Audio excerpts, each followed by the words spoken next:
tahun Republik Indonesia yang ke-78 tahun. Merdeka. Merdeka. Boleh bilang ke kiri kanannya merdeka. Saya sendiri, ibu saudaraku, sekalipun saya melihat banyak kekurangan di Indonesia, tetapi saya bangga menjadi bangsa Indonesia. Karena ada kita yang harus membela, amin. Karena kita sekalipun tidak terlihat di pemerintahan, tetapi kita adalah orang-orang yang berjuang melalui doa kita, melalui doa pribadi kita, bahkan di doa syafaat juga kita terus berperangkat. Kita percaya di usia-usia yang selanjutnya bangsa kita akan semakin maju lagi, akan menjadi bangsa yang berkembang, bahkan diakui oleh negara-negara lain. Amin ibu saudaraku. Dan kita percaya juga orang-orang mudanya juga bisa dipakai Tuhan untuk menjadi berkat, menjadi teladan juga bagi negara-negara lain. Bahkan kita percaya, kita beriman bisa menciptakan sesuatu yang mungkin mustahil bagi negara-negara lain, tapi itu yang diciptakan oleh bangsa kita. Tetaplah kita berdoa bagi bangsa kita, tetaplah kita mengasihi bangsa kita, tetaplah kita mengasihi lingkungan kita, karena kita memulainya dari lingkungan. Sekalipun mungkin lingkungan kita lihat kok begini, tetapi tetaplah kita berdoa, tetaplah kita mengasihi lingkungan kita. Dan ibu saudaraku, hari ini pada pukul 2 siang kita akan melakukan pembelajaran agama di tingkat SMA dan juga SMP. Kita ingatkan juga anak-anak ataupun adik-adik kita supaya mereka membekali diri mereka makan siang terlebih dahulu. Dan pada saat ini ibu saudaraku, kita akan membacakan ayat renungan kita yang diambil dari Kolose pasal 3 ayat 1. Karena itu kalau kamu dibangkitkan bersama dengan Kristus, carilah perkara yang di atas di mana Kristus ada, duduk di sebelah kananmu. Saat ini kita bangkit berdiri, kita akan baca bersama. Kolose 3 ayat 1. Karena itu kalau kamu dibangkitkan bersama dengan Kristus, carilah perkara di atas di mana Kristus ada, duduk di sebelah kanan Allah. Tuhan Yesus memberkati. Haleluya, kita berikan sorak-sorai bagi Yesus kita lebih lagi. Terima kasih Tuhan. Terima kasih Bapa. Kami ucapkan berkat atas bangsa kami, atas kota kami, atas juga sekeliling kami Tuhan. Dan kami mau menjadi saksi-Mu dimanapun Tuhan, kami menjadi saksi-Mu. Terima kasih Tuhan Yesus. Hari ini ada oleh karena kebaikan.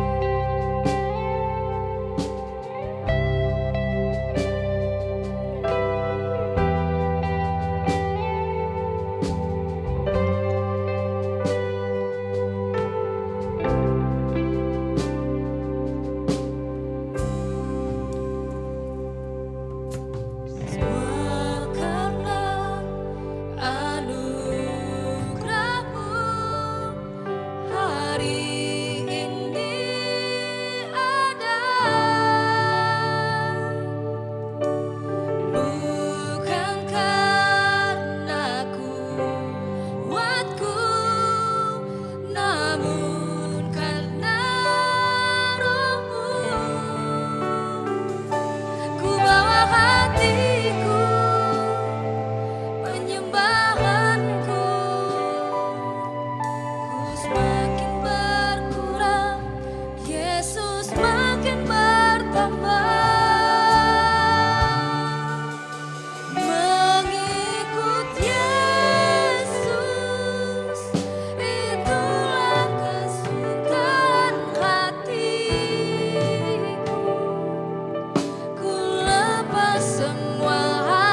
berikan untukku dapat melihat rencanamu indah bagiku. Kau ada di setiap jalanku. Hatiku haus dan lapar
firman Tuhan kita sama-sama menyatukan hati kita. Tapi doa kita dan juga ucapan syukur kita pada hari ini buat kebangsaan bangsa kita yang berulang tahun ke-78 tahun. Mari sama-sama kita naikkan syukur kita kepada Tuhan. Terima kasih banyak Bapa, kasih setiamu Tuhan yang sungguh sangat setia dalam kehidupan kami Bapa. Kami bersyukur pada hari ini kami berkumpul Tuhan, beribadah kepadamu, memuji, meninggikan namamu, memuliakan namamu Tuhan di atas pujian penyembahan kami untukmu Bapa. Semua tentangmu Tuhan, kami pada hari ini datang kepadamu Tuhan. Sama-sama kami menaikkan syukur kami kepadamu Tuhan, menaikkan terima kasih kami kepadamu buat kebaikanmu Tuhan yang di mana Bapa bangsa kami pada tanggal 17 Agustus pada hari Kamis yang lalu Bapa kami merayakan bersama-sama dari Sabang sampai Merauke Tuhan, kami merayakan bersama-sama ke hari perayaan Tuhan dari ulang tahun bangsa kami yang ke-78 tahun. Kami berterima kasih kepadamu Bapa buat kebaikan kemurahan-Mu Tuhan. Kami boleh merasakan Tuhan kemerdekaan Bapa di bangsa kami sampai saat ini. Kami boleh bersama-sama merayakan Tuhan dimanapun kami ada saat ini Bapa. Kami boleh bersama-sama mengenang Tuhan dari segala Tuhan pengorbanan para pahlawan bagi bangsa ini. Sehingga kami pada saat ini Bapa, kami tidak perlu berperang, kami tidak perlu mengangkat senjata Tuhan Yesusku untuk mengalahkan musuh. Tetapi kami boleh merdeka Tuhan di bangsa kami. Kami bersyukur di mana Engkau telah melindungi bangsa kami selama kami melaksanakan perayaan ulang tahun bangsa kami dan juga upacara yang telah berjalan dengan baik Tuhan. Upacara di Bapa di Istana Negara, upacara di instansi, upacara di sekolah-sekolah. Tuhan yang telah menjaga bangsa kami. Kami bersyukur buat kebangkitan, kemajuan dan juga Tuhan Yesus keberanian Tuhan Yesus bagi bangsa kami ini Bapa untuk boleh sampai di umur 78 tahun ini Bapa. Kami juga datang bersyukur kepada-Mu Tuhan di mana kami tidak mau tinggal Bapa. Kami tidak tinggal diam Bapa, tapi kami bersama-sama di gereja kami pun merayakan bersama-sama Tuhan Yesus di generasi youth, di generasi parents Bapa juga dengan generasi kids Bapa. Kami bersama-sama merayakan ulang tahun bangsa kami yang ke-78 tahun. Kemeriahan yang telah kami dapat kami lihat Bapa di dalam ibadah ini semua bukan untuk Tuhan Yesus kemegahan kami, tetapi untuk kemuliaan nama-Mu Bapa. Dan kami boleh layak Tuhan untuk bersukacita oleh karena kemerdekaan bangsa kami ke-78 tahun ini Bapa. Dan biarlah kemuliaan Bapa terjadi di bangsa kami, kebesaran-Mu semakin nyata di bangsa kami Bapa. Tuhan kami menaikkan doa kami kepadamu Tuhan Yesusku. Kami berdoa Bapa di mana ada kegerakan hati setiap jemaat-Mu Tuhan Yesusku untuk melakukan Bapa tanggung jawab dimanapun kami ada. Firman-Mu yang telah mengajari kami di bulan Agustus mengenai tanggung jawab. Biar kami dapat Tuhan kerjakan dimanapun kami ada. Kami dapat Tuhan mengerjakan di sekolah kami, di pekerjaan kami, dimanapun kami berada di rumah kami Tuhan. Biar kami kerjakan tanggung jawab kami yang mungkin bagi kami merasa itu hal yang kecil. Tapi ketika kami setia mengerjakan tanggung jawab dalam hal kecil Tuhan, Engkau akan memberikan kami Bapa perkara-perkara besar. Sehingga kami boleh sampai pada panggilan-Mu Tuhan Yesusku. Dan juga setiap tanggung jawab yang kami berikan Bapa bukan untuk pertanggungjawabkan kami kepada manusia, tetapi kepadamu Bapa, langsung kepadamu Tuhan. Biarlah kami dapat mengerjakan dengan sungguh-sungguh apa yang ada saat ini Bapa tangan kami. Dan kami dapat memberkati banyak orang Bapa melalui tanggung jawab yang kami kerjakan. Tuhan memberkati seluruh jemaat-Mu Tuhan supaya kami sama-sama mengerjakan tanggung jawab ini. Di bulan Agustus ini kami dapat mempersiapkan diri kami lebih lagi untuk belajar Tuhan mengenai tanggung jawab lebih dalam lagi Tuhan sampai bulan akhir dari Agustus ini Bapa, sehingga kami dapat sempurna untuk mengerjakan firman-Mu Tuhan. Kami juga berdoa kepadamu Bapa, setiap kami boleh dapat terbeban untuk mendoakan kota kami, Kota Padang, di mana akhir-akhir ini Bapa cuaca Bapa Tuhan Yesusku tidak menentu. Kadang hujan lebat Bapa disertai angin juga Tuhan kencang, dan juga panas yang sangat terik membuat kami gerah Bapa setiap harinya. Namun kami tetap percaya kota kami senantiasa di dalam lindungan Bapa. Engkau berkuasa, Engkau pegang andil Bapa terhadap seluruh alam, seluruh keadaan Bapa di bangsa kami saat ini Bapa. Engkau Bapa yang menjaga seluruh masyarakat Bapa di kota ini tetap berjaga-jaga, tetap menjalankan Bapa hal-hal positif, menjaga lingkungan tetap baik dan bersih Tuhan, sehingga kami dapat bersama-sama menjaga kota ini Tuhan. Kami sebagai gereja tetap mendoakan juga kota ini Bapa.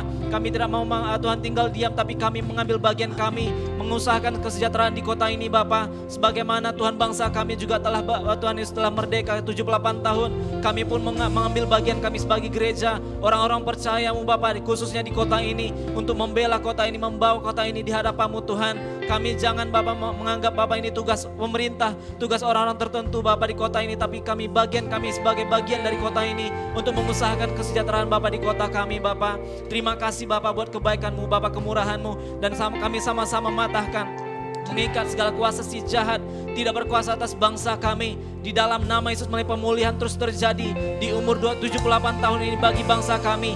Mari pemulihan terus di segala aspek, di dalam kesehatan, pendidikan, budaya, politik, dan juga di dalam pendidikan semuanya Bapak. Di dalam nama Yesus dia berkuasa tingkatkan, membuat kami tidak mau terbeban terhadap kota kami. Segala bencana-bencana alam, segala hal buruk terjadi kota kami, cuaca-cuaca buruk yang mengancam nyawa kami tidak berkuasa tinggalkan. Di dalam nama Tuhan Yesus, nama Tuhan Yesus. Terima kasih Bapak, ini doa kami. Syukur Tuhan. Haleluya. Amin.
Engkaulah Bapa dan Raja kami, Tuhan. Engkau yang kami banggakan dan yang kami hormati. Sekali lagi kami berterima kasih, kami bisa beribadah pada hari ini. Untuk bersama-sama memuji dan menyembah Engkau, Tuhan. Berterima kasih untuk kebaikan-Mu dalam kehidupan kami. Memuliakan dan mengakukan bahwa Engkau Tuhan, Raja dan Bapa di dalam kehidupan kami semua. Terima kasih Tuhan, terima kasih. Terima kasih karena melalui pujian penyembahan kami diingatkan dari mana kami berasal. Dan untuk siapa pujian kami ini kami naikkan, hanya kemuliaan bagi Engkau saja Tuhan. Kami bersyukur, sangat berterima kasih. Ada satu minggu yang Tuhan berikan, kami dapat menikmati setiap berkat-berkat-Mu Tuhan. Tidak ada yang kurang yang kami terima, semuanya cukup. Dan kami percaya bahwa minggu yang akan datang pun Tuhan akan memberkati kami dengan lebih luar biasa lagi. Namun sebelumnya kami mau dengar firman dan kami mau belajar akan sesuatu pada hari ini. Firman Tuhan menjadi jawaban bagi setiap pribadi, menjadi rema dan menjadi perenungan bagi kami. Di mana pada bulan ini kami belajar mengenai bertanggung jawab. Dan biarlah hari ini kami ditambahkan kembali supaya kami mengambil bagian untuk menjadi orang-orang yang bertanggung jawab. Tidak menjadi anak-anak gampangan, tetapi menjadi orang-orang yang bernilai sehingga berkenan kepada Tuhan dan dihormati oleh manusia. Terima kasih Bapa. Kami izinkan hanya Roh Kudus saja yang beracara, yang memberitahukan dan mengajari pribadi lepas pribadi. Baik saya yang menyampaikan maupun seluruh jemaat-Mu Tuhan yang mendengarkan. Sama-sama kami diberkati. Di dalam nama Yesus kami bersuka cita dengan firman Tuhan. Dan semua yang percaya berkata, amin, amin, amin, amin. Haleluya. Silakan duduk Bapak Ibu Saudara terkasih. Selamat siang semuanya. Sekali lagi selamat siang semua Bapak Ibu Saudara. Puji Tuhan, kita bersyukur ya kita kembali beribadah pada ibadah yang kedua. Tadi ibadah pertama sudah berjalan dengan baik dan ibadah kedua ini pun sama-sama kita diberkati juga pada siang ini. Nah, ini hari ini juga ada tema yang menarik yaitu mengenai ulang tahun kemerdekaan Indonesia atau HUT RI yang ke-70, 78, 17 Agustus 45, 78 tahun yang lalu bangsa kita mendeklarasikan kemerdekaannya, mendeklarasikan kebebasannya dari penjajahan. Ya, sampai pada hari ini juga kita masih tetap berjuang dan seperti yang tadi Mega katakan bahwa walaupun kita bukan pemerintahan ataupun elit politik atau orang-orang pemangku kekuasaan, tetapi kita memiliki peranan bagi Indonesia. Karena kita rakyat Indonesia. Jadi apa yang kita lakukan mewakilkan daripada Indonesia sendiri. Nah, saya mengundang kita semua untuk terus berdoa bagi bangsa kita dan terus mengusahakan yang terbaik bagi bangsa kita, Bapak Ibu Saudara yang terkasih. Juga terima kasih buat yang sudah mendekorasi ya dengan baik pada hari ini.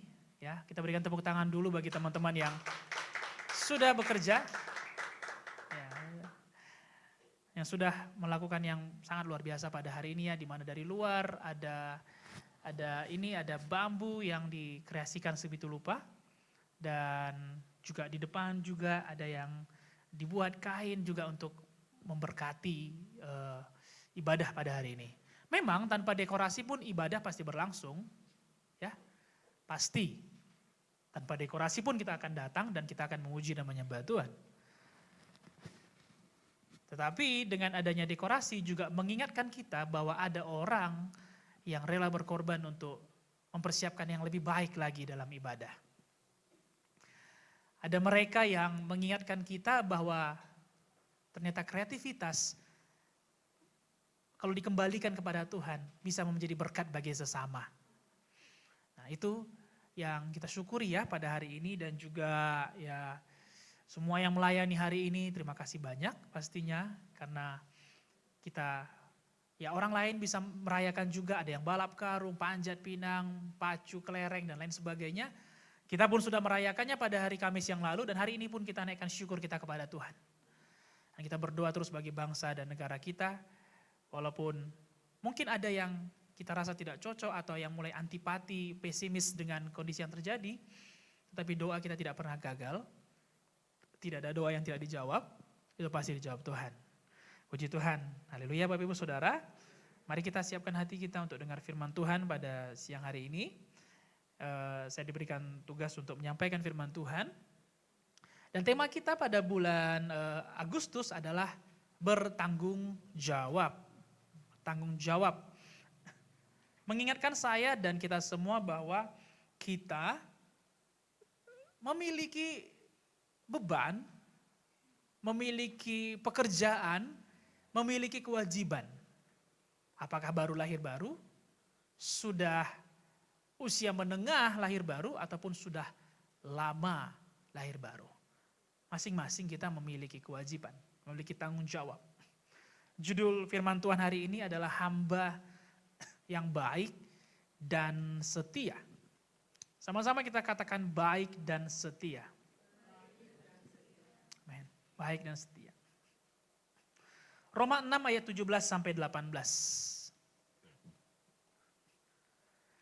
Tetapi syukurlah kepada Allah, dahulu memang kamu hamba dosa, tetapi sekarang kamu dengan segenap hati telah mentaati pengajaran yang telah diteruskan kepadamu.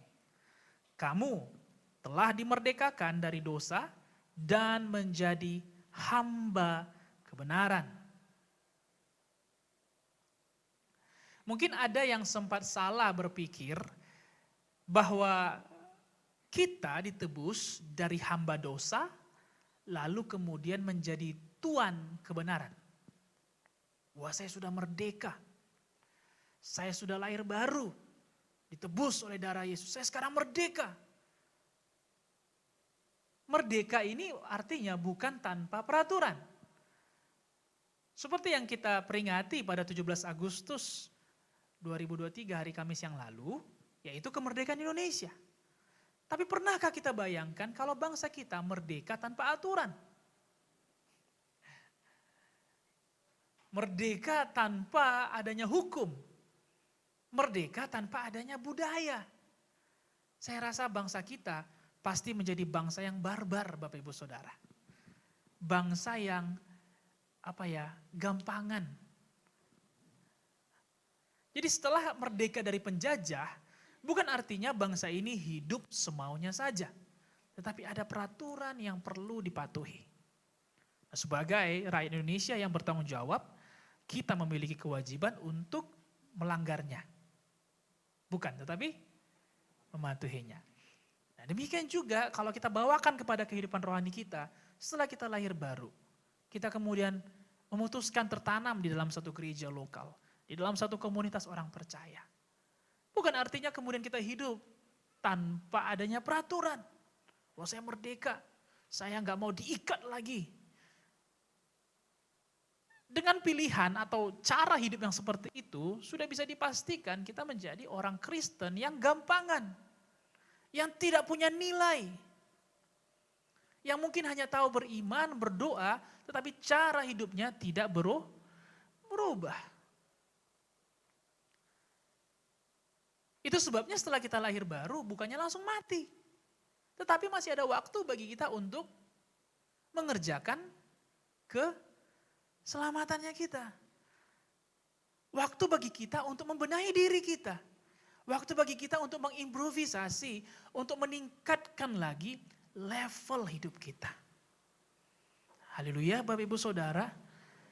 Nah, untuk meningkatkan itu kita perlu mengerti bahwa setelah dimerdekakan, kita bukan menjadi tuan kebenaran, tetapi menjadi hamba kebenaran. Sama-sama katakan hamba kebenaran. Lah ini unik dong, dari hamba dosa jadi hamba kebenaran. Sama-sama hamba. Bahkan di dalam Alkitab bahasa Inggris pun, terjemahan slave tidak diganti kepada terjemahan lainnya. Tetapi Tuhan mau kita mengerti bahwa hamba dosa adalah budak dosa. Hamba dosa adalah budak dosa, yang artinya upahnya adalah kesia-siaan. Sedangkan hamba kebenaran bukan diperbudak oleh kebenaran, tetapi mengerjakan kebenaran dengan penuh tanggung jawab.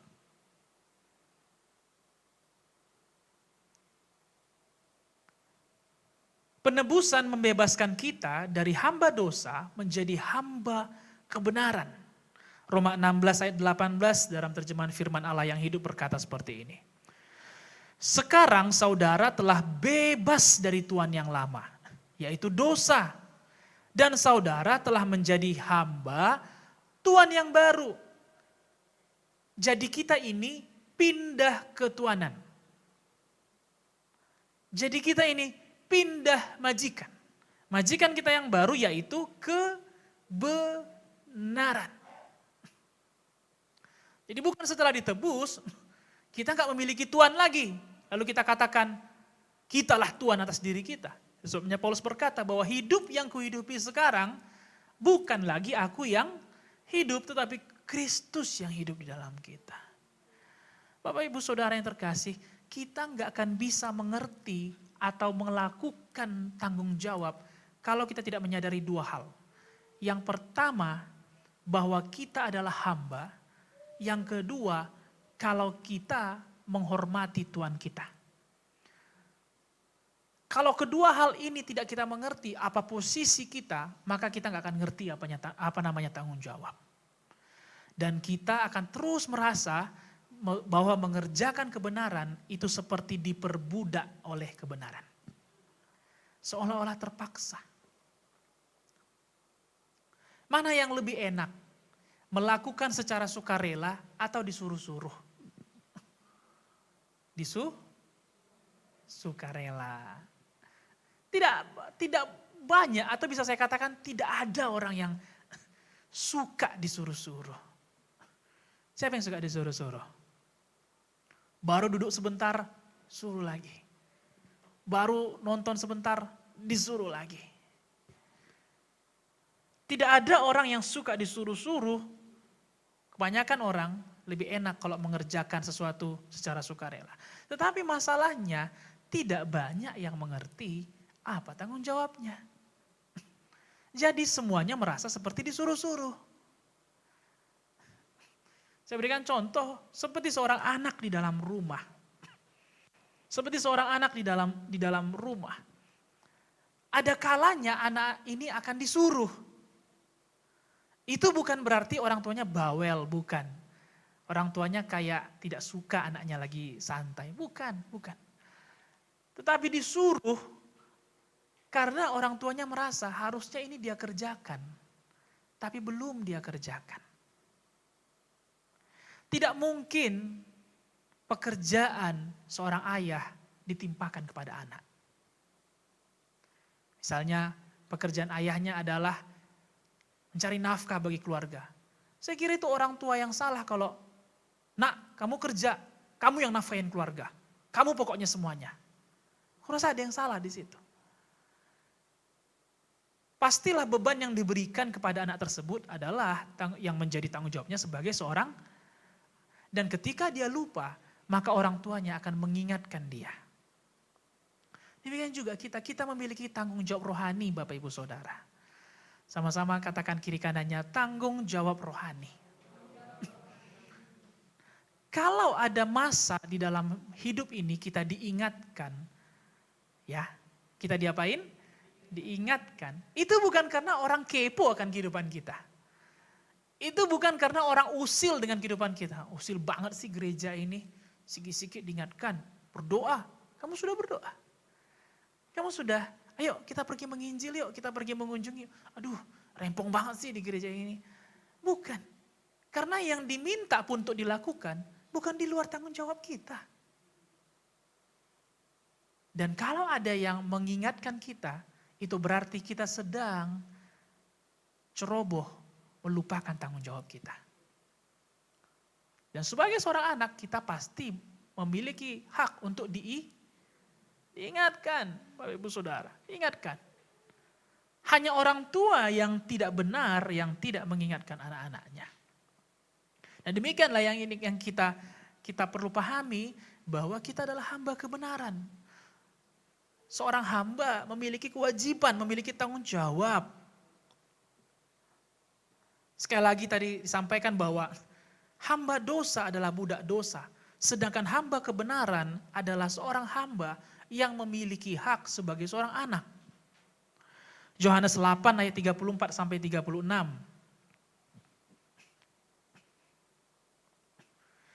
Kata Yesus kepada mereka, aku berkata kepadamu, sesungguhnya setiap orang yang berbuat dosa adalah hamba dosa. Dan hamba tidak tetap tinggal dalam rumah. Tetapi anak tetap tinggal dalam rumah. Jadi apabila anak itu memerdekakan kamu, kamu pun benar-benar merdeka. Hamba kebenaran artinya kita mengerjakan kebenaran bukan sebagai seorang budak kebenaran. Tetapi kita mengerjakannya karena kita menyadari bahwa itu adalah tanggung jawab kita. Kita mesti mengerjakan kebenaran dari posisi orang-orang merdeka.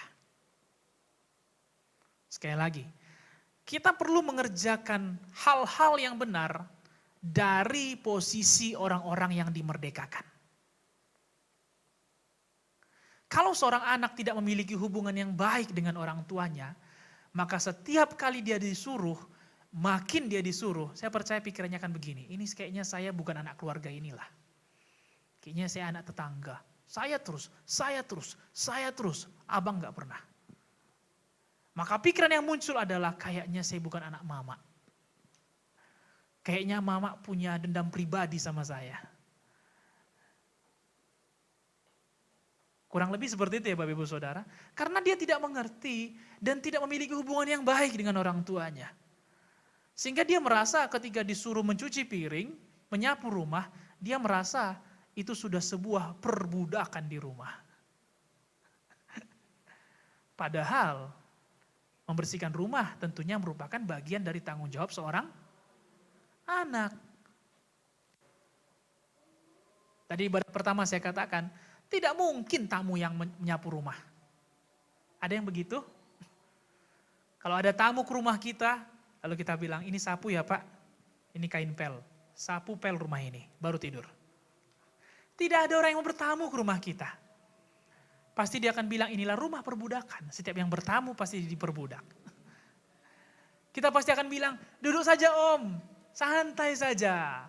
Santai saja Om, relax saja, chill. Dia mau ngambil piring atau mau mengambil gelas, apa Om perlu? Gelas. Oke sebentar Om, sabar Om, biar saya aja. Itu namanya tamu.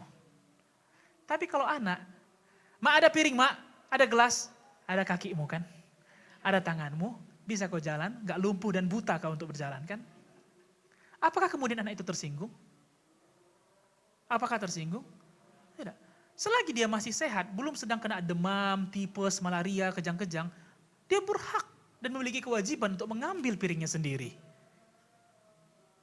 Benar gak Bapak Ibu Saudara? Dan anak itu gak bisa tersinggung, apa sih Mak? Apa sih sewot banget? Enggak, karena memang sudah merupakan, dia tahu di mana letak piring, dia tahu di mana letak gelas, dia tahu di mana. Berbeda dengan tamu. Kita bukan tamu di dalam rumah Tuhan. Sekali lagi, kita bukan tamu di dalam rumah Tuhan. Kita juga bukan tamu di keluarga kita. Kita juga bukan tamu di sekolah kita. Kita adalah anak. Dan seorang anak memiliki tanggung jawab untuk dikerjakan. Dan seandainya dia lalai, pasti akan diingatkan. Memang nyaman untuk menjadi seorang tamu. Semua dilengkapi. Duduk, langsung tinggal makan, minum, kamar disediakan. Kadang-kadang tamu pun bisa kamar tamu lebih bagus daripada kamar tuannya. Berapa kali saya bertamu ke dalam rumah pasien, pasti saya tidak diizinkan untuk terlalu capek di dalam rumah itu. Karena saya tamu. Tapi bukan berarti saya nggak dinilai. Setiap kali misalnya saya bertamu, dilayani dan kemudian saya tidak tahu menghargai rumah itu, maka di depan saya mereka pasti akan, oh iya dok, ya oke. Tapi di belakang, dokter tuh jorok kali ya. Jadi nilai. Nah kita nggak seperti itu Bapak Ibu Saudara. Kita adalah seorang anak yang bila salah bukan dinilai di belakang, tetapi ditegur secara terang-terangan. Supaya kita semakin bernilai, semakin dihormati, dan semakin berkenan. Inilah bedanya seorang hamba kebenaran. Mereka memiliki hak sebagai anak, yaitu sebagai anak-anak Allah, yang artinya menjadi ahli waris kerajaan sorga, yaitu mewarisi gambar dan rupa Allah. Apa yang saya warisi? Yaitu gambar dan rupa Allah. Haleluya. Jadi setelah kita ditebus, kita memiliki pilihan. Tuhan tidak paksa kita. Tuhan berikan waktu bagi kita, menunggu kita bertobat.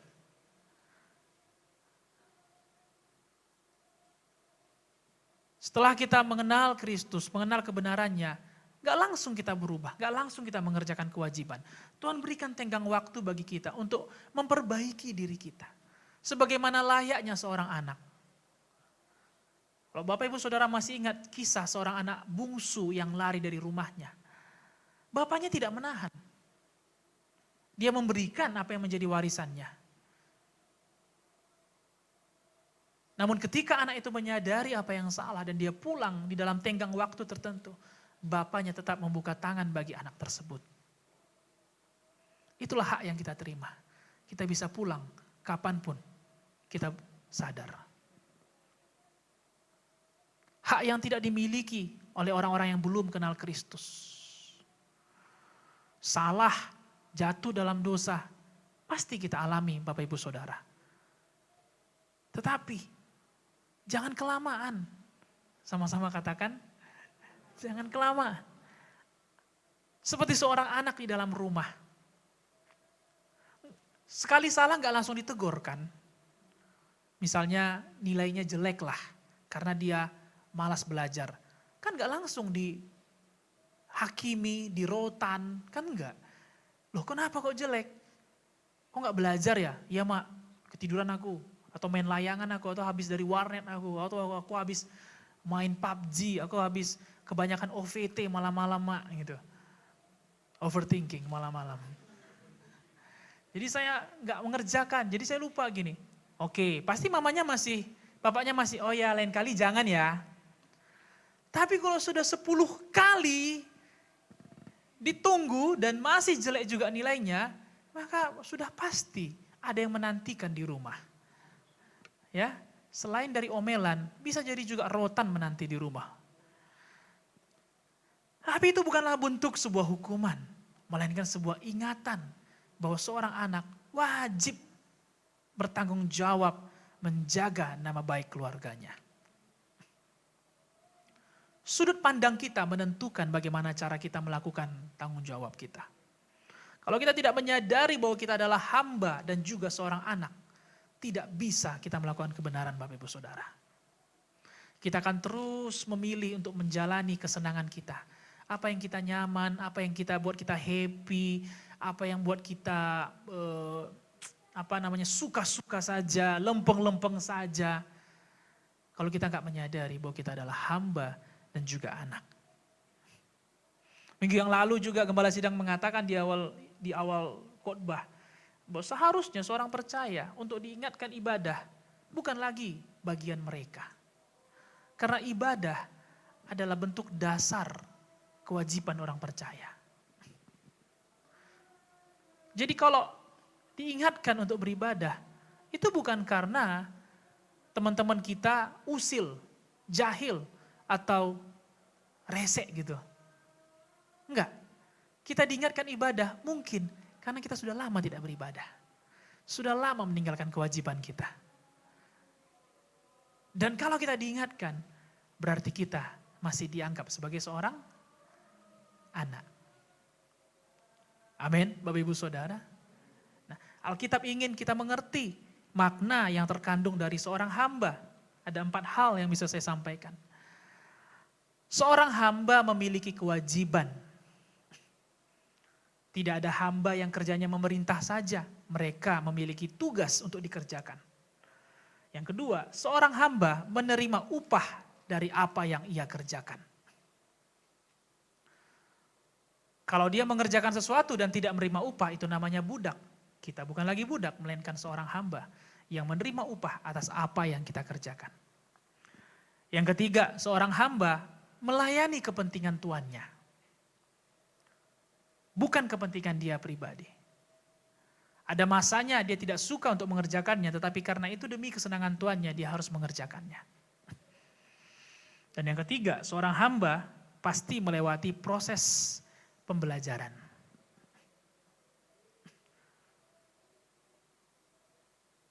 Memang keempat hal ini kalau kita baca, tidaklah terkesan menarik. Di mana kita harus melayani kepentingan Tuhan kita harus belajar, kita harus mengerjakan kewajiban. Lebih enak menjadi seorang tamu yang datang berkunjung, lalu kemudian semuanya serba dilayani. Tetapi, seorang tamu tidak mendapat upah dari apa yang dia kerjakan. Sedangkan seorang hamba, dia akan mendapatkan upah dari apa yang dia kerjakan. Seorang hamba kebenaran, maka dia akan mendapatkan upah kebenaran. Seorang hamba dosa, maka dia mendapatkan upah dari dosa, yaitu maut. Yesus sendiri bahkan menyebut dirinya sebagai seorang anak sekaligus sebagai seorang pelayan. Di dalam Markus 10 ayat 45. Karena anak manusia juga datang bukan untuk dilayani, melainkan untuk melayani. Dan untuk memberikan nyawanya menjadi tebusan bagi banyak orang. Teladan kita dalam bertanggung jawab adalah Yesus sendiri.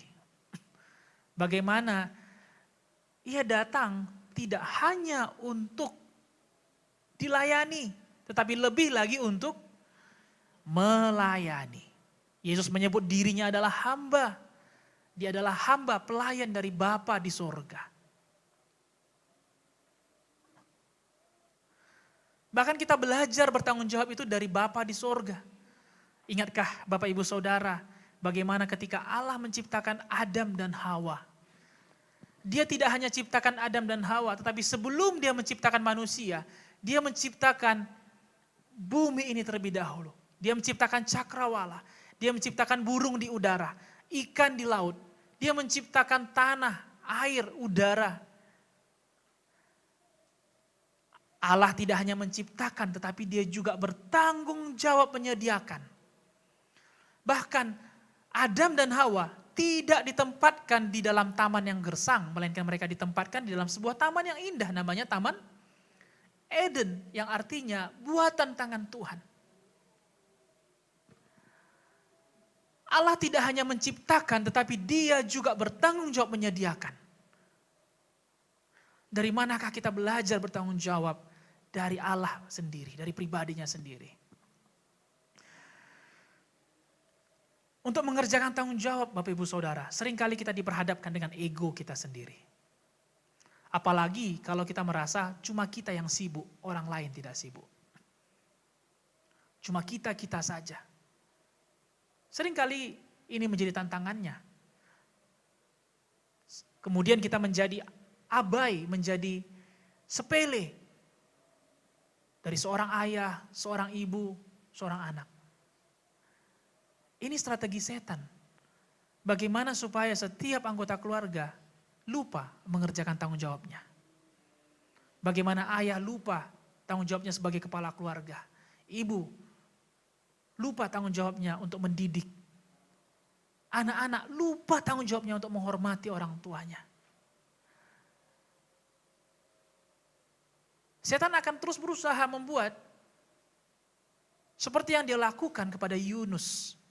Suatu ketika Yunus menerima pesan daripada Tuhan untuk pergi ke kota Niniwe. Pertama-tama dia oke, saya adalah abdi Allah, oke, let's do it. Mari kita kerjakan, dia bilang. Tapi ketika dia akan mengerjakannya, dia mulai pikir, itu kan bukan kota saya. Itu kan bukan daerah saya. Ngapain saya pergi ke sana? Terus dia mulai berpikir, orang Niniwe itu kan jahat-jahat. Kalau dimusnahkan Tuhan, ya wajar. Ya kan? Dia berpikir, ya wajar. Ngapain saya harus ke sana? Lalu kemudian dia menyimpang ke Tarsis. Apakah kemudian Tuhan menjadi tidak suka dengan Yunus? Dia berikan waktu bagi Yunus. Sering dinyanyikan anak-anak sekolah minggu bagaimana Yunus di perut ikan. Soalnya cerita ini lucu. Yunus di perut ikan. Kenapa enggak Yunus terombang ambing, kan lebih keren ya kayak Titanic gitu. Atau misalnya Yunus kesasar misalnya begitu. Kenapa di perut ikan? Dan saya pun baru tahu bahwa ikan itu ada orang bisa menginap sebentar di dalam perut ikan. Kalau biasanya kita lihat, apalagi kalau ada yang nonton film bioskop terbaru The Meg 2, yaitu tentang hiu, saya lihat orangnya dicabik-cabik gitu. Gak ada orangnya yang singgah sementara di perut ikan. Ini cerita yang lucu sebenarnya dalam firman Tuhan. Seorang manusia menginap sementara di perut ikan. Ya kan? Menginap sementara. Seolah-olah tidak ada hotel lain selain perut ikan. Tuhan, ketika Tuhan mengetahui maksud hati daripada Yunus untuk tidak mengerjakan tanggung jawabnya. Di mana waktu itu dia sedang bersinggungan dengan ego pribadinya.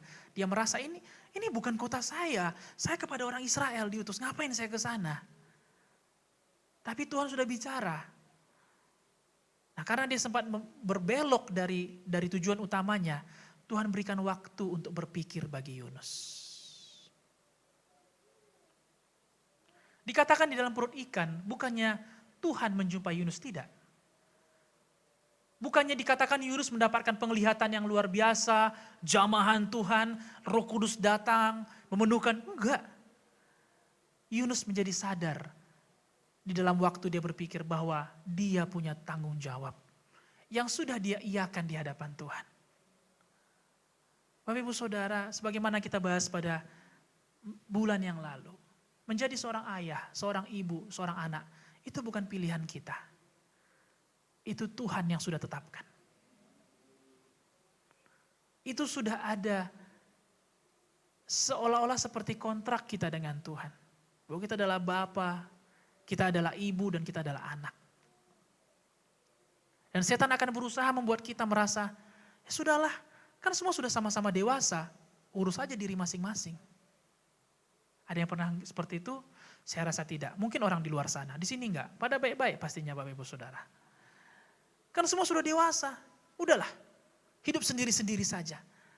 Tapi begitulah cara setan, mendistraksi supaya keluarga bisa hancur. Begitulah cara setan menghancurkan Niniwe, yaitu dengan mendistraksi Yunus. Karena setan tahu kalau Yunus datang, Niniwe bisa selamat. Dari cerita ini kita bisa mengerti bahwa ketika seorang hamba mengerjakan tanggung jawabnya, mujizat yang besar pasti terjadi. Amin.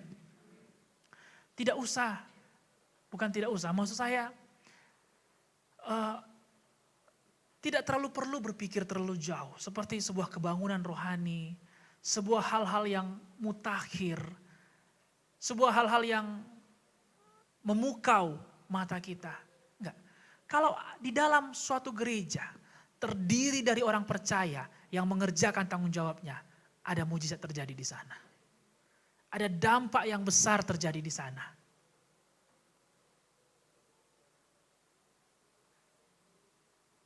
Ada amin, Bapak Ibu Saudara? Kalau di dalam sebuah gereja terdiri dari orang yang dengan rela hati mengerjakan tanggung jawabnya, maka sesuatu yang besar pasti terjadi di sana.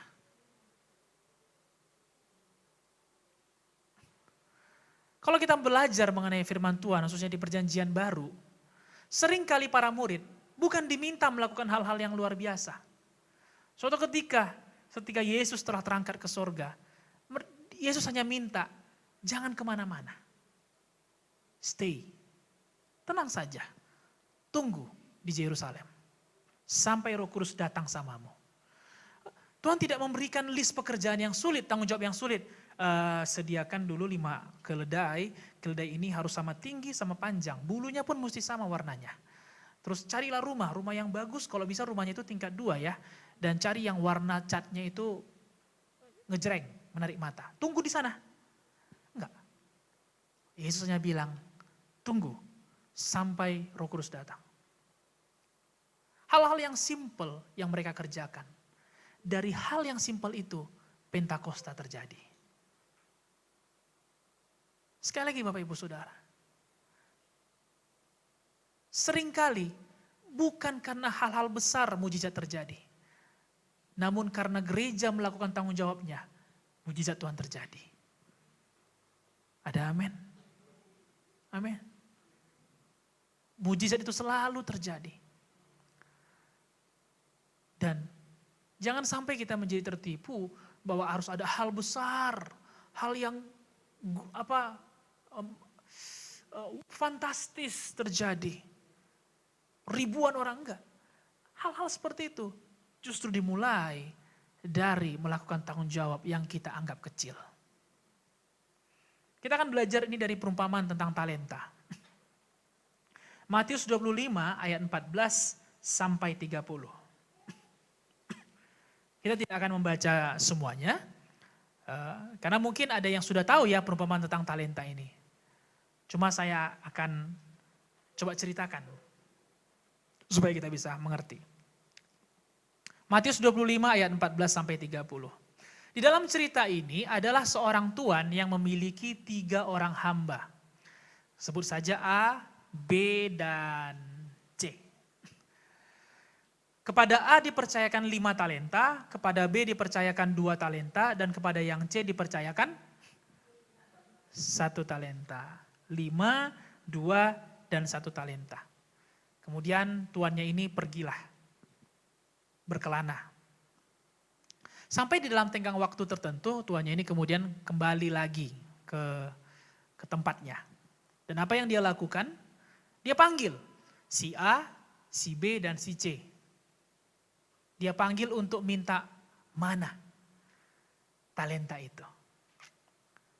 Dan mana hasil pekerjaannya. Lalu si A datang. Dia datang, dia katakan, Tuan, kamu kasihkan aku kan 5 talenta nih. Dan sekarang saya sudah kerjakan. Dan ini menghasilkan 5 talenta. Jadi totalnya saya kembalikan adalah 10 talenta. Wah, tuannya senang. Wah, kamu hamba yang baik dan setia. Kamu telah sangat setia dalam perkara kecil. Ayo, mari, turutlah dalam kebahagiaanku. B, kamu di mana? Yang B datang. Tuan, you kasih saya 2 talenta. Dan saya sudah kerjakan. Dan saya mendapatkan laba 2 talenta. Jadi totalnya adalah 4 talenta. Ini 4 saya kembalikan. 2 punya tuan, 2 adalah hasilnya. Wah, tuannya bilang, wah kamu sungguh hamba yang baik dan setia. Kamu sudah setia dalam perkara kecil, mari saya berikan tanggung jawab yang lebih besar. Si C mana? Lalu datanglah si C. Mungkin musiknya berubah dari yang musik happy jadi musik seram. Apa yang dia katakan? Tuan tahu? Sudah kupikir-pikir, Tuan adalah orang yang kejam. Tuan menuai di tempat Tuan tidak menabur, dan Tuan memungut di tempat Tuan tidak menanam. Jadi, mungkin tuannya bilang, udahlah langsung intinya saja, nggak usah pakai muka dimah. Ya gini, yang mau saya bilang adalah, Tuan kasih 1 talenta, nih saya kasih lagi nih 1 talenta. Dah, nih ambil. Ini kan kepunyaan Tuan, ambillah ini. Lalu apa yang terjadi? Tuannya menjadi sangat marah. Dia kecewa dan kemudian marah. Dan menurut saya cerita talenta selalu unik untuk dibahas. Karena saya pikir-pikir tuannya ini kok cepat kali naik pitam.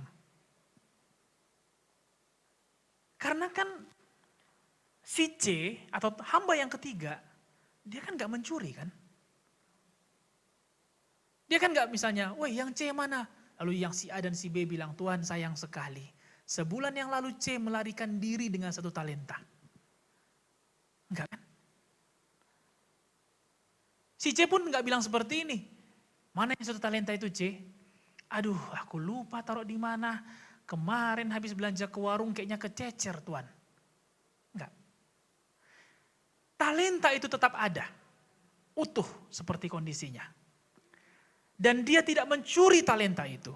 Dia hanya mengembalikan tanpa ada hasil pekerjaannya. Dan itu yang membuat tuannya marah. Dari cerita ini kita menangkap isi hati tuannya. Bahwa tuannya tidak ingin dikembalikan utuh, melainkan dikembalikan plus hasilnya atau labanya. Seolah-olah tuannya bilang gini, kalau cuma toh untuk menyimpan saja, saya pun bisa simpan sendiri. Justru saya kasihkan sama kamu 1, supaya kamu kerjakan. Menarik Bapak Ibu Saudara. Berapa banyak kita masih menyadari bahwa kita tidak pernah tanpa talenta. Ya apa talentaku? Bermain musik? Enggak usah dulu, itu namanya kreativitas ya. talenta ini banyak. Waktu kita itu talenta kita. Ada orang yang memiliki banyak waktu kosong, ada yang memiliki sedikit waktu kosong. Apalagi talenta, uang yang dititipkan pada kita, harta kita, materi yang kita punya. Apalagi talenta, keluarga kita, itu talenta kita. Apalagi hubungan, pekerjaan, karir, jabatan, itu adalah talenta yang Tuhan berikan bagi kita. Itu dititipkan Tuhan. Untuk apa? Dikerjakan. Saya teringat cerita tentang Taman Eden tadi. Pada waktu Tuhan menitipkan Taman Eden kepada Adam dan Hawa, dia menyampaikan 2 perintah kepada Adam dan Hawa. Yang pertama, untuk menjaganya. Untuk memeliharanya. Mudah apa tidak? Menurut saya kalau menjaga masih mudah ini. Karena kan sudah jadi kan. Sama kayak mobil, kita beli mobil baru, untuk menjaganya saya kira masih mudah. Lap, mandikan, cuci mobil, sampo dan sebagainya. Mudah kan? Tapi ada perintah yang kedua. Tuhan katakan, kembangkanlah. Kerjakanlah. Yang saya tahu, Taman Eden itu adalah taman ciptaan Tuhan. Dan itu yang Alkitab sampaikan. Tuhan sendiri yang menciptakan Taman Eden. Artinya taman itu pasti sudah bagus atau jelek? Baguslah. Seperti saya sampaikan tadi ibadah pertama, mama aja buat taman, bagus tamannya. Nah, apalagi Tuhan sendiri yang buat taman. Perintah yang sama yang Tuhan sampaikan kepada Adam dan Hawa. Perintah yang sama Tuhan sampaikan kepada kita mengenai talenta yang kita punyai. 3 pelajaran yang bisa kita petik untuk bisa kita bawa pulang pada hari ini. Yang pertama dari ayat 15. Dikatakan yang seorang diberikannya 5 talenta. Yang seorang lagi 2 dan yang seorang lagi 1. Masing-masing menurut kesanggupannya. Lalu ia berangkat. Tuhan adalah pemilik talenta yang bijaksana.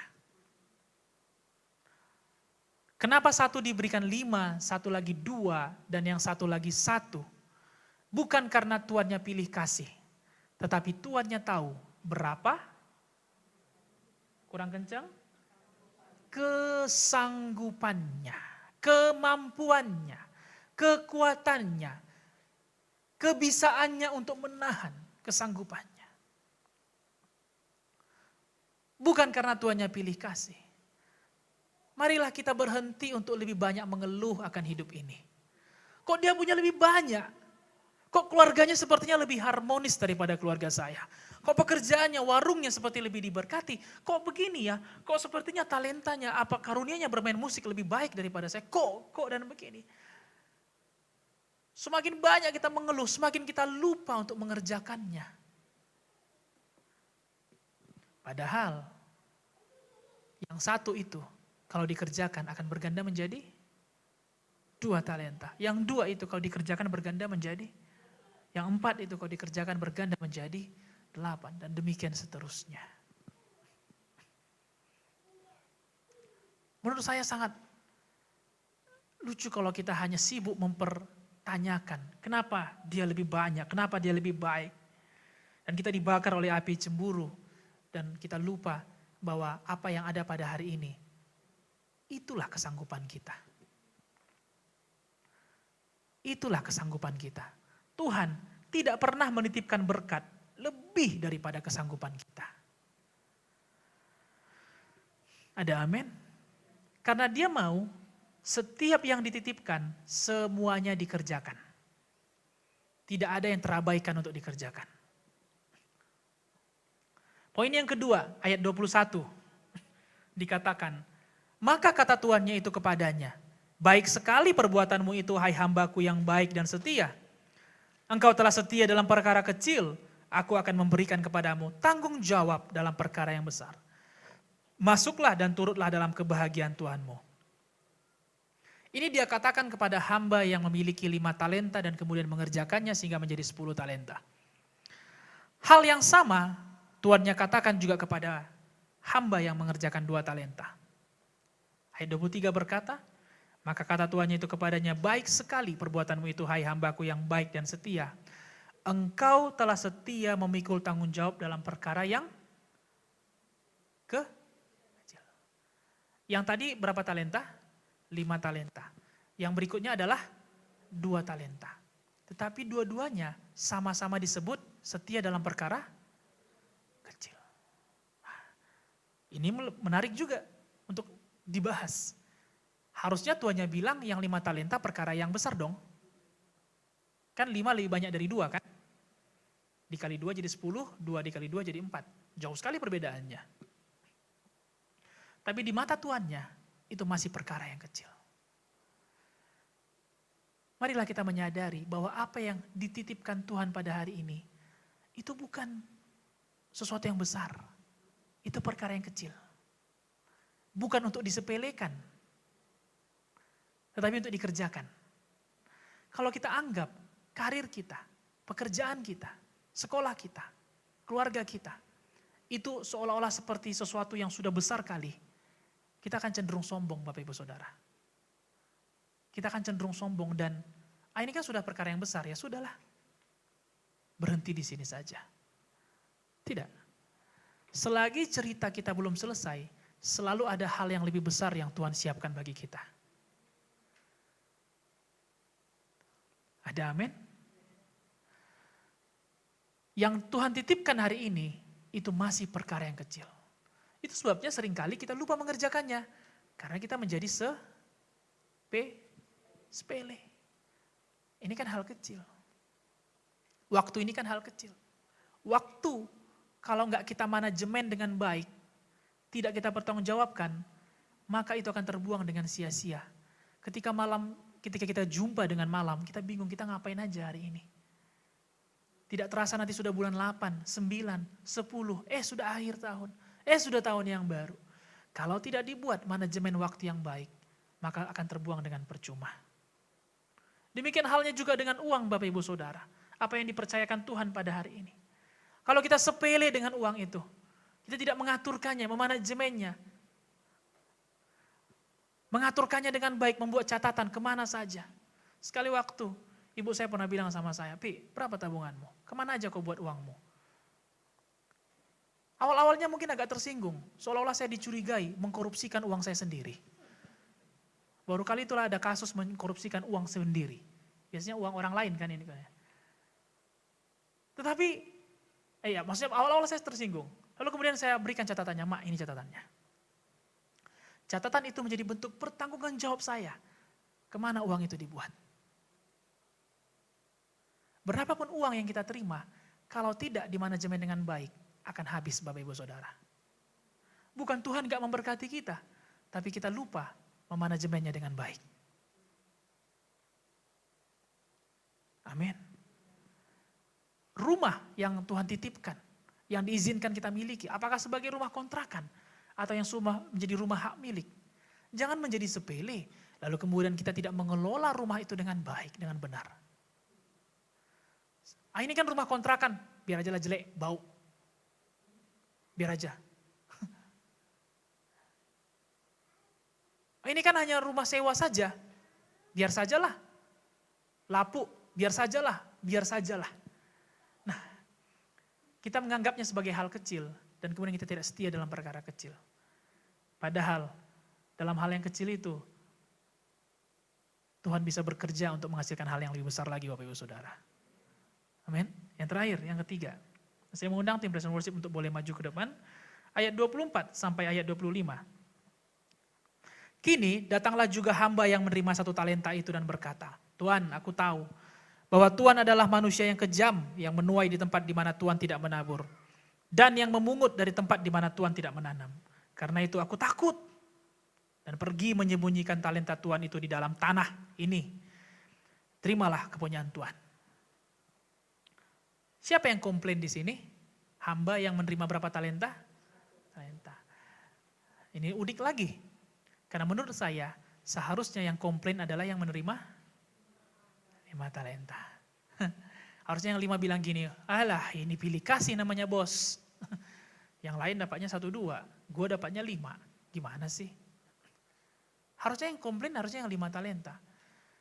Tetapi justru lucunya yang 1 talenta yang komplain. Harusnya dia senang kan? Yes. kayak PR. Kalau yang PR-nya dikit pasti yes. Daripada yang punya PR banyak ya nggak? Atau ada yang misalnya dapat, wih saya PR banyak nih. Gue lebih keren nih daripada yang lain. Enggak lah, pasti yang punya PR banyak makin menggerutu. Kok guru saya kasih dia cuma 1 ya? Saya kok 5 PR dia bilang gitu.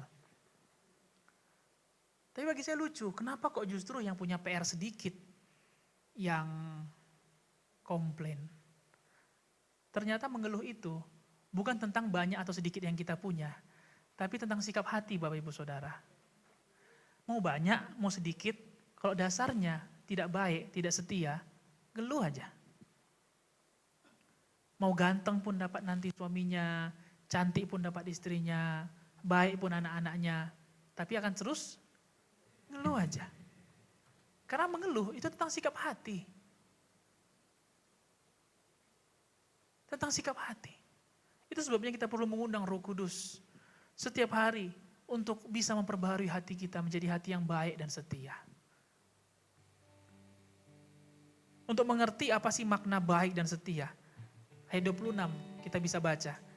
Maka jawab tuannya itu, hai kamu hamba yang jahat dan malas. Jadi kamu sudah tahu bahwa aku menuai di tempat di mana aku tidak menabur dan memungut dari tempat di mana aku tidak menanam. Jahat dan malas. Orang yang mengeluh dekat dengan hati yang jahat dan malas. Tidak mau mengerjakan, tidak mau bertekun. Sibuk mengeluh saja akan kehidupannya. Lupa bahwa sebenarnya ada satu tanggung jawab yang sedang dititipkan bagi dia. Yang satu itu pun tidak dikerjakan. Bagaimana mungkin 2 talenta, 5 talenta dipercayakan kepada dia? Bagaimana mungkin? Itu sebabnya Yesus berkata kepada murid-muridnya, hal kerajaan sorga seumpama perumpamaan sebuah talenta. Suatu kelak kita nanti akan mempertanggungjawabkan talenta kita, Bapak Ibu Saudara. Apakah kita kerjakan atau kita sepelekan? Inilah bentuk tanggung jawab yang mau kita pelajari pada minggu ini, yaitu mengerjakan talenta kita dengan penuh tanggung jawab. Supaya kelak nanti ketika ditanya, mana yang sudah kamu kerjakan? Kita tidak hanya mengembalikan secara utuh, tapi mengembalikannya bersamaan dengan hasil pekerjaannya.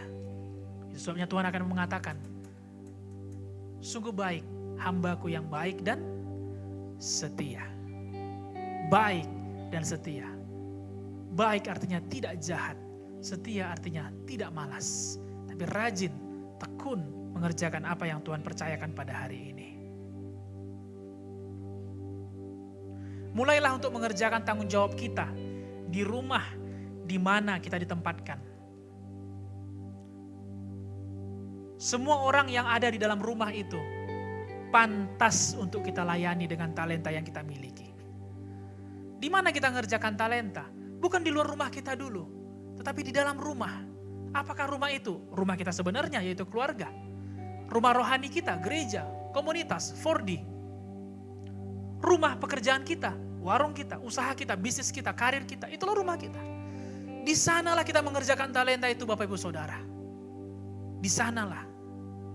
Dan setiap orang di dalam rumah itu pantas untuk kita layani. Jangan kita merasa talenta ini terlalu besar untuk rumah yang sekecil itu. Tidak. Setiap rumah di mana kita ada, rumah itu pantas untuk kita layani. Karena talenta yang kita miliki, semua itu adalah perkara-perkara yang kecil. Saya akan tutup dengan Matius 25 ayat 29 dalam terjemahan sederhana Indonesia. Lalu Yesus menyimpulkan perumpamaannya. Setiap orang yang setia mengerjakan apa yang dipercayakan Allah kepadanya akan diberi lebih banyak lagi sampai dia berkelimpahan. Tetapi setiap orang yang tidak setia mengerjakan apa yang dipercayakan kepadanya, maka apapun yang masih ada padanya akan diambil. Mari kita bangkit berdiri dan kita akan menutup firman Tuhan, kita akan bersyukur.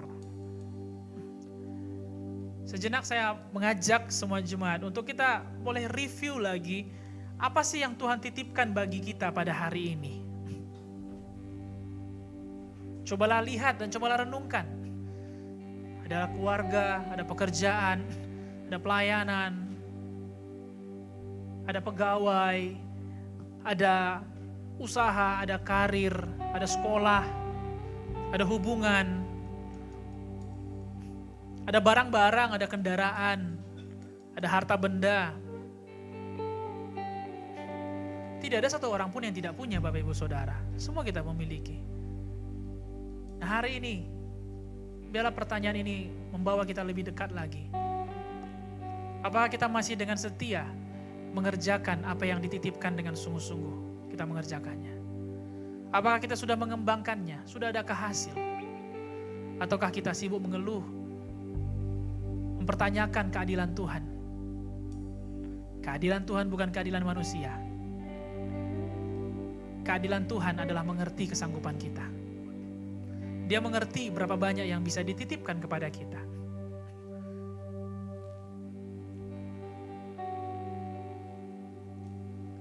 Lihatlah kepada itu semua. Karena justru dari yang kita anggap sepele itu, Tuhan bekerja mendatangkan hal-hal yang besar. Justru dari hal-hal yang kecil itu mujizat dapat terjadi. Hari ini ambil lagi komitmen untuk menjadi hamba yang baik dan setia. Untuk sungguh-sungguh mengerjakan apa yang Tuhan titipkan. Terima kasih Bapa. Yalah apa yang kami dengarkan pada siang hari ini. Untuk boleh kami kerjakan. Terima kasih untuk mengingatkan kami kembali. Bahwa kami memiliki pekerjaan. Memiliki talenta yang Tuhan percayakan. Untuk boleh kami kerjakan dengan sungguh-sungguh. Bukakan mata kami Roh Kudus untuk melihat akan apa yang Tuhan sedang titipkan pada hari ini dalam kehidupan kami. Jangan kami sepele, jangan kami menjadi abai akan apa yang Tuhan titipkan. Bantu kami Roh Kudus untuk memiliki hati yang baik, hati yang setia, yang rajin, untuk dengan sungguh-sungguh mengerjakan apa yang Tuhan titipkan bagi kami. Kami tidak mau melupakan kebaikan-Mu. Kami tidak mau menyia-nyiakan keselamatan yang Kau berikan. Bahwa kami adalah hamba kebenaran. Kami mengabdikan diri kami. Kami mengerjakan kebenaran bukan sebagai orang-orang yang diperbudak, tetapi sebagai orang-orang yang merdeka. Demikianlah kami mengerjakan talenta kami juga. Dan apa yang dikerjakan, tidak ada yang kembali dengan sia-sia. Tetapi semuanya menghasilkan buah sampai berlipat kali ganda. Roh Kudus, secara khusus saya berdoa bagi mereka yang sedang lelah dalam mengerjakan apa yang Dia kerjakan pada hari ini. Mungkin karena hasilnya tidak sebanding. Mungkin karena seolah-olah belum ada feedback positif yang mereka terima. Saya berdoa kuatkan mereka kembali sekali lagi. Supaya mereka berdiri. Supaya mereka bekerja dengan lebih giat lagi. Dan mereka terus menaruh iman mereka kepadamu. Bahwa apa yang dikerjakan tidak pernah Tuhan tutup mata. Kalau suatu saat nanti Tuhan kembali. Tuhan mempertanyakan apa yang dititipkan, apakah kami kerjakan. Kami rindu setiap yang beribadah dan yang mendengarkan firman hari ini. Kami merindukan supaya kami disebut sebagai hamba yang baik dan hamba yang setia, yang telah mengerjakan apa yang dititipkan kepadanya. Terima kasih Bapa, kami mengucap syukur padamu. Ya, sempurnakan firman Tuhan ini sampai jadi. Di dalam nama Tuhan Yesus, kami syukur dan berdoa. Haleluya. Amin. Amin. Amin.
kasih kami dapat menyelesaikan ibadah kami. Ada 2 kali ibadah pada hari ini.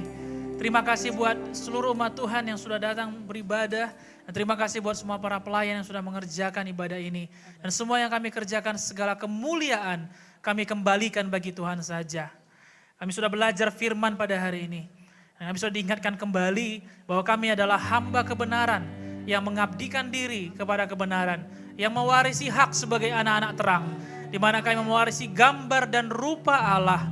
Dan kami diingatkan kembali bahwa ada talenta yang dipercayakan kepada kami pribadi, lepas pribadi untuk bisa kami kerjakan dan bukan untuk diabaikan. Tuhan, terima kasih buat firman yang sudah Kau perdengarkan.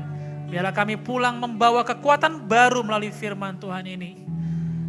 Roh Kudus bantu kami semua untuk bisa menjadi hamba-Mu yang baik dan setia, yang berkenan kepadamu, supaya kelak Engkau datang kembali, ada yang bisa kami pertanggungjawabkan di hadapan-Mu.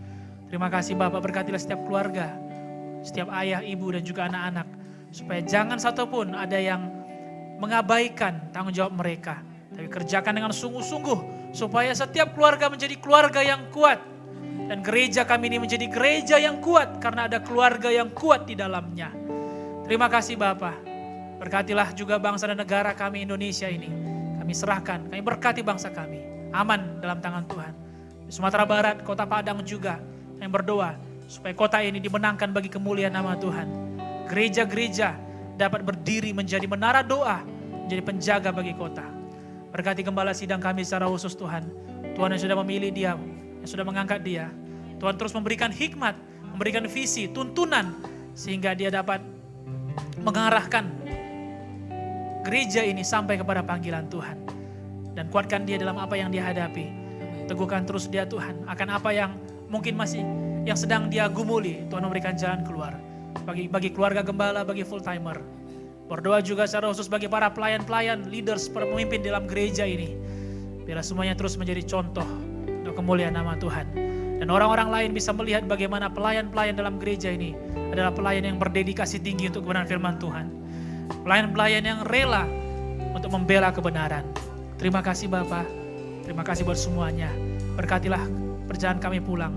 Ada saudara-saudara kami yang jauh di luar kota Padang. Berkati Ibu Tobing Tuhan, keluarga Mas Johannes, di mana mereka sekali lagi menunjukkan kepada kami bagaimana menjadi teladan di dalam beribadah. Biarlah usaha mereka, jerih lelah mereka untuk beribadah, Tuhan perhitungkan sebagai sebuah kebaikan. Berkati juga kami yang akan pulang di dalam kota Padang, Tuhan berkati kami semua tiba dengan selamat. Kami percaya penyertaan tangan Tuhan sempurna atas kami. Di dalam nama Yesus kami hancurkan segala roh celaka, roh maut, kabar-kabar buruk tidak bisa menjamah dan menimpa kami. Dan menjadi pelaku firman Tuhan, mengabaikan talenta yang dititipkan di dalam nama Tuhan Yesus. Segala kejahatan, kemalasan, tinggalkan kehidupan kami sebagai anak Tuhan. Di dalam nama Yesus. Dalam nama Yesus. Terima kasih Bapa.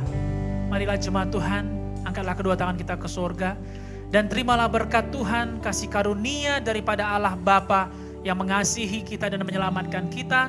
Terimalah kasih daripada Yesus Kristus yang kita layani dari hari ini sampai selama-lamanya. Dan terimalah persekutuan dengan Roh Kudus yang akan memampukan dan menguatkan kita untuk menjadi hamba yang baik dan setia. Dan terimalah berkat ini dengan iman. Dan marilah kita pulang menjadi orang-orang yang lebih daripada pemenang. Di dalam nama Yesus, dan semua yang percaya dan diberkati berkata, amin. Amin. Sampai bertemu lagi jemaat Tuhan di dalam ibadah berikutnya. Happy Sunday dan Tuhan Yesus memberkati. Haleluya, selamat hari Minggu bagi kita semua. Jangan lupa sebentar lagi akan dimulai pembelajaran untuk anak SD dan SMP sampai SMA. Dan jangan lupa hari Senin kita akan mengadakan doa syafaat dan korti di hari Rabu. Salam kemenangan iman, Tuhan Yesus memberkati.